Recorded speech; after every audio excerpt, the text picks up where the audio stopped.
It's my first occasion to be in the judiciary in my new role. I've been here before.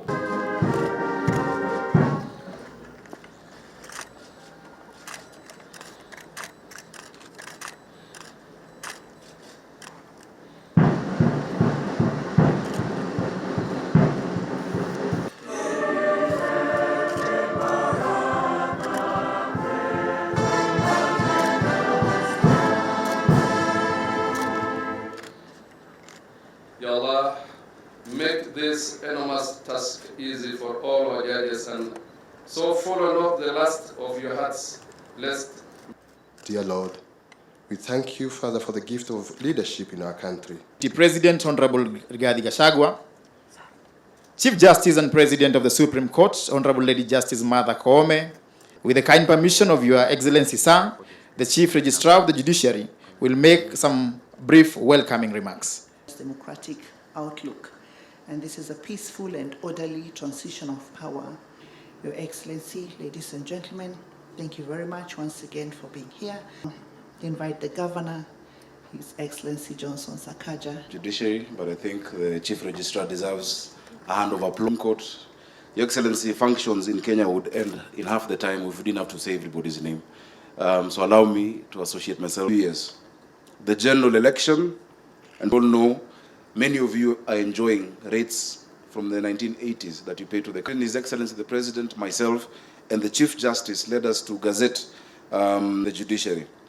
Equally, Your Excellency, no institution is perfect, and we would be the falsest of friends. Caught somebody dumping illegally, and we prosecute that person, we'll find a way to secure them, we can share the fine. That is also going to create employment, kazi ni kazi, Your Excellency. We can cast an assessment of the status of the city court here, and we are saddened by the state of affairs therein. Your Excellency, the President of the Republic of Kenya government is a tool for serving and protecting the public interest for each other. Your Excellency, as a member of the Judicial Service Commission and principal legal advisor to the... As we commit additional resources and financial independence of all our independent institutions, the judiciary, the police, and all the other institutions, we must all work collectively towards making sure that we have savings and we collect revenues that will support our development. I want to ask the judiciary to work with us and not to provide any safe haven for the people running away from paying tax. They should not find refuge in the judiciary. They should not find refuge in judicial orders. We want every citizen to carry their portion of the burden of running the affairs of our country. That is the request I am making to the judiciary, as I do to the legislature, that we must all work towards sealing the loopholes of pilferage and leakage in our revenue collection. I think it is important for us to note that as a percentage of GDP, we are collecting 14% of our GDP. Our neighbors are collecting 25% of our GDP. So we are lagging behind. And that is why we have shortage of resources to run our development program. And I want to assure our judicial officers seated here today in the Ruto administration, none of us, not the president, not I, not those below us, will ever take a telephone and ask you to determine a matter either way or another. That will not happen.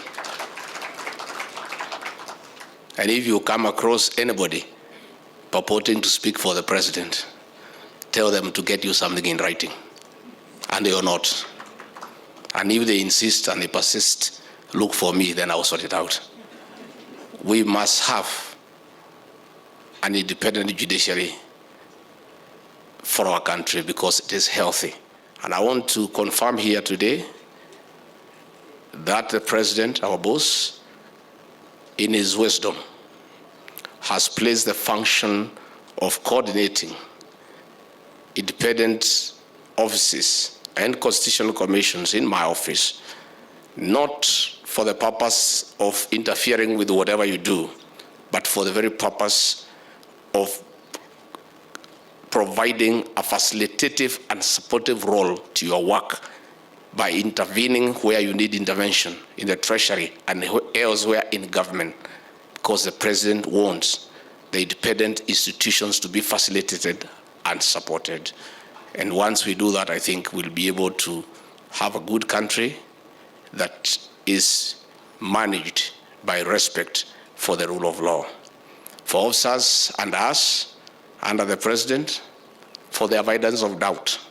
Because it's important, sometimes people make mistakes without knowing.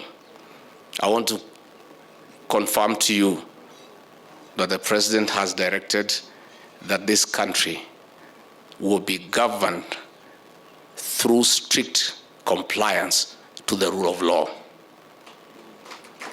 And we want to advise officers that you shouldn't, under any circumstances, obey unlawful orders. And if you decide to obey them, you are on your own. There will be nobody to give you cover. This is a country that will be governed through the rule of law and strict compliance with the Constitution.